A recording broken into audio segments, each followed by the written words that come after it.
Hello, it's me again, Simone from Momentous Moments. Today I'm going to talk about my preparation for my Erasmus exchange semester. As some of you might have noticed on Twitter, I've been talking about this for a couple months now, and now it's less than a month away that I'm moving to Manchester. Manchester is in the UK, for those of you who don't know that, which would be quite weird because it's quite a well-known city, but anyway, I'm going to live in Manchester for about 4 months, and I'm going to stay there from the beginning of September until New Year's. And I'm quite excited about that because it's a huge opportunity for every university student to spend a year abroad or a semester abroad, doesn't matter where. It's just an incredible experience, and I'm so looking forward to that because it's quite special to experience the lifestyle of a different country in such an amazing way while going to uni. I can imagine that's going to be quite exciting. And today I'm just going to talk you through the things I've done so far for preparing myself for this major adventure. And I just thought that I'd share the experiences I've made so far with you, because some of you might plan on going on an exchange semester as well, and maybe you can make use of what I'm going to tell you now. First of all, if you plan on going on an exchange semester and doing it via Erasmus or joint study or some other organisation your university offers, you have to be aware that there is so much bureaucratic stuff to do before you're even allowed to go. I remember that when I first applied for an Erasmus year, I was rejected. They didn't take me because I wasn't far enough in my studies, and they always take more and choose more experienced students, and I just wasn't far enough and advanced enough in my studies to be part of that. As you can imagine, I was quite devastated when they told me that there isn't a spot for me. But I was like, okay, I was too young, I'm gonna try again the next year, and that is what I did. This year, or actually it was already in December, I applied to this year's Erasmus program last year in December, and it was already a lot of stuff to do. You have to write a motivational letter, and you have to explain with academic words why you want to go to that city and why you want to go to that university and how you can benefit from going to this university. You have to explain it in a lot of detail why this is gonna help you with your studies. And this year I applied for a university in London, the university in Manchester, and a university in York. It was very important for me to spend an exchange semester in Great Britain, because that is where I want to live one day, because currently I'm still I'm studying in Austria, and once I'm finished with my studies, I really want to go and move to the UK and work there.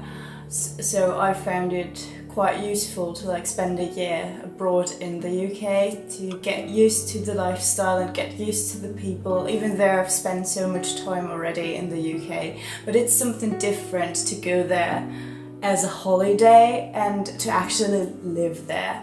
So I decided to apply for at 3 universities in the UK.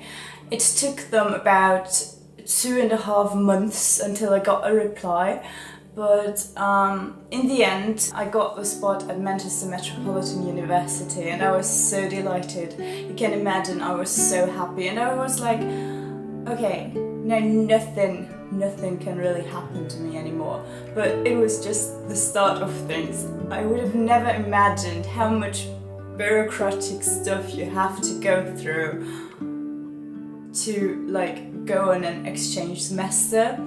We had to attend whole seminars and meetings where we were walked through the whole process of the Erasmus program, and it was so much I had to handle. It overwhelmed me completely. I was so confused at some point, and I was so happy that there were people who I was able to talk to about those things, because they had already been on an exchange semester at the same university, and they were always there to like give me advice and tell me what I had to do next.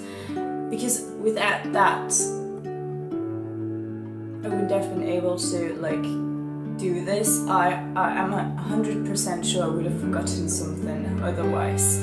So if you want to apply for an Erasmus exchange semester or a year and you get a spot, then you have to look for people who have already made this and who have already gone through this experience, because they are so useful for you and they can give you so much advice and they can help you with so many things. Like, you have to fill in so many different files and so many different documents that it can be overwhelming. I found myself being very anxious at a lot of points during that whole process of getting all those bureaucratic things done. But once you've done everything, you feel so much better, because then you have all the things from the university you applied for, and the university and your home university helps you get through all those things. For example, my university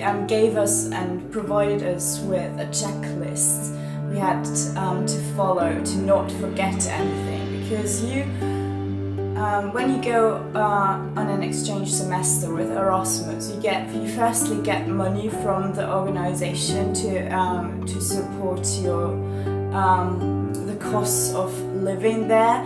Then you have to apply at the uni you applied at itself again, and you have to like fill in loads of documents that verify that you are qualified to go on an Erasmus exchange year. You have to give them and send them a transcript of your grades, and you have to like go to so many different people at the university and let them sign those documents to guarantee that you're really allowed to go there. And it's just so much work. I spent so much time in the last semester running around from one person to the other to get my documents signed, and it's really very time consuming. So you don't just apply at the program and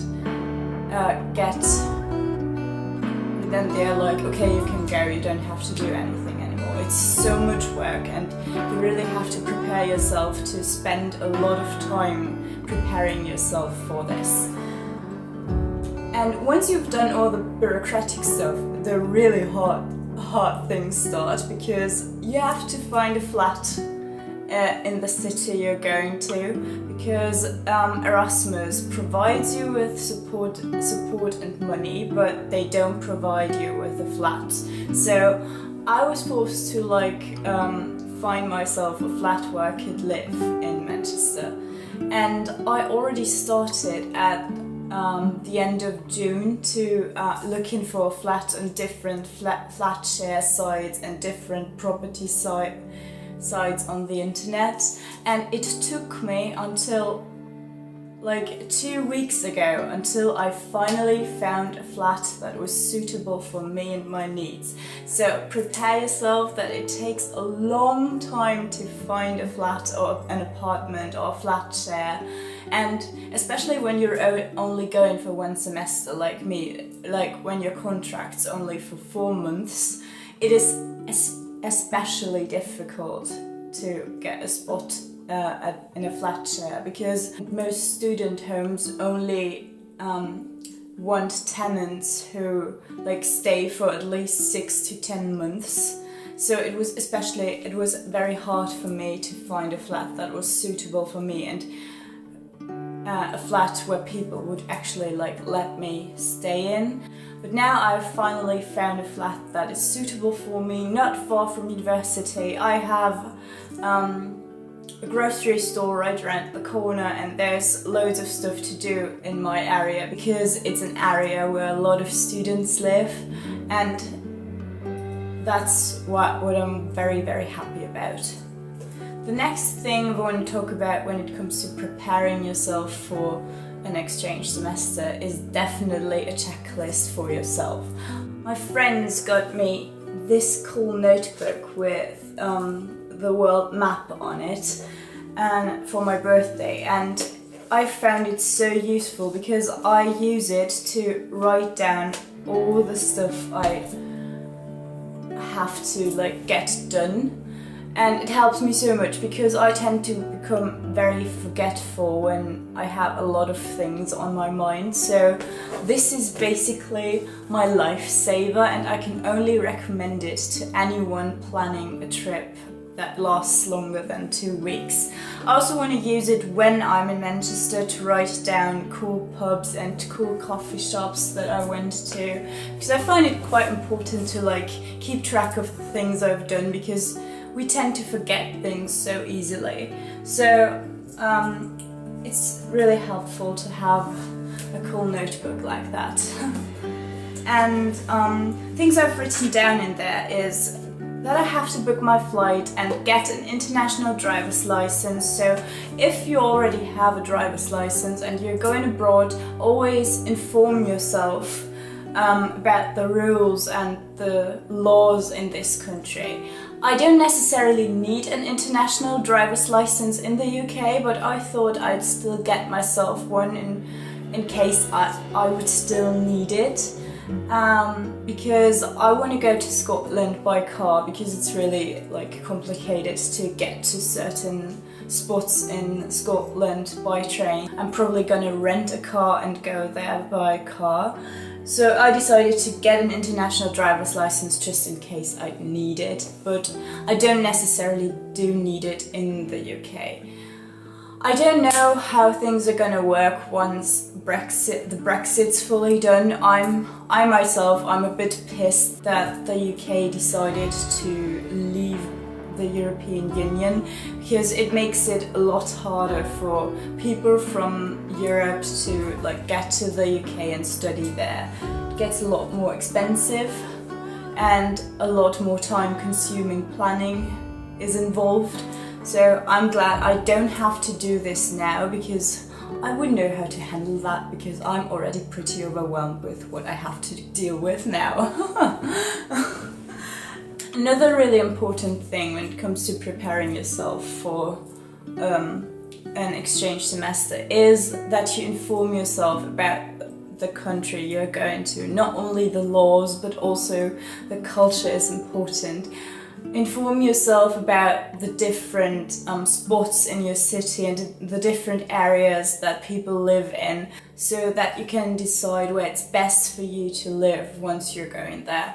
When I started looking for a flat, I knew that I wanted to live close to university, because that is where I'm going to spend most of my time during the week, I guess.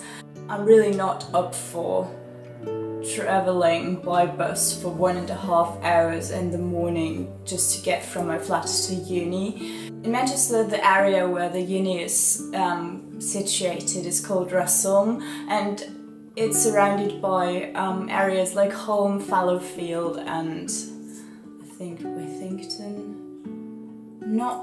I've never been to Manchester, so I'm not that good with the areas yet.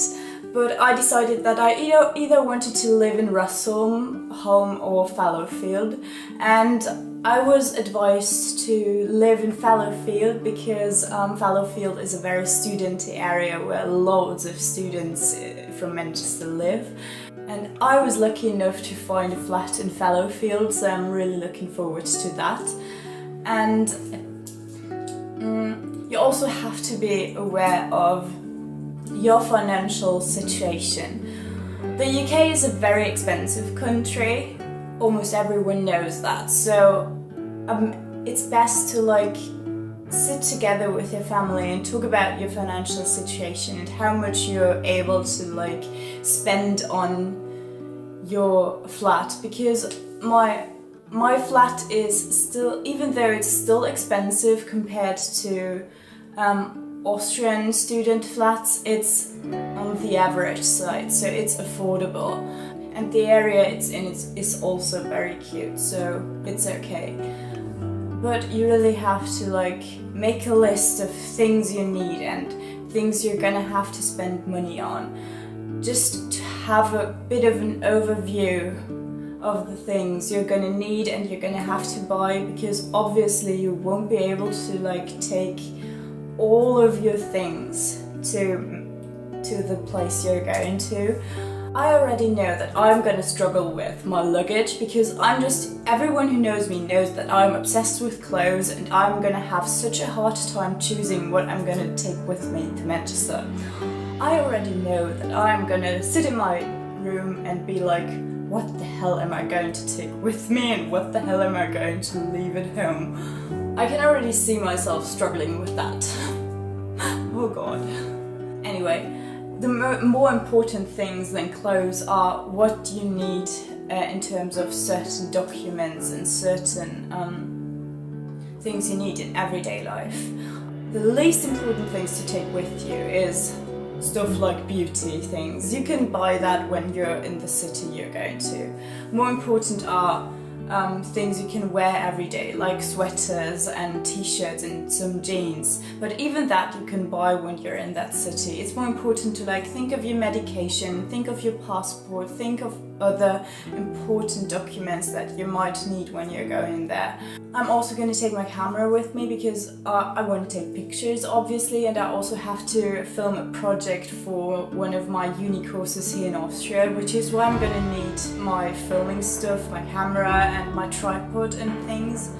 So those are the important things, and like your laptop. Another important point when you're going abroad is that you inform yourself about things like public transport in the city you're going to, about how you're going to get around, what is the cheapest way to get from A to B, and you also have to inform yourself about things like prepaid SIM cards for your phone. What's the cheapest way to like phone home and reach people? I'm going to do it that way, that I'm most likely going to get a prepaid card for like £20 a month. We have internet included and can call my parents and can call people in the UK for free. And what's important before you leave is also that you inform yourself about your insurance, health insurance, travel insurance, whatever insurance you have. If you're also insured as soon as you're living abroad. This is something I still have to do. I'm gonna get this done next week, I think. And other things are that when you're signed up in a fitness center, that you inform yourself if you can like shut down your account for like 4 months or the amount of time you're gonna be gone, because that's just something you don't want to pay for when you're abroad. Right now I pay about €20 for my fitness center a month, and I've already informed myself. I just need a confirmation that I'm going abroad and send them a copy of that, and then I don't need to pay the fees for 4 months, which is really important because I think €20 is a lot of money that I can spend on food or other groceries that I might need once I'm in Manchester. What else is important? It's also really important that you don't make yourself nervous and don't make yourself feel anxious about things. I know that I tend to get very nervous about things, and I always struggle a bit with anxiety when there's things coming up that I've never experienced before, but I can only advise you to not drive yourself completely crazy, and everything's gonna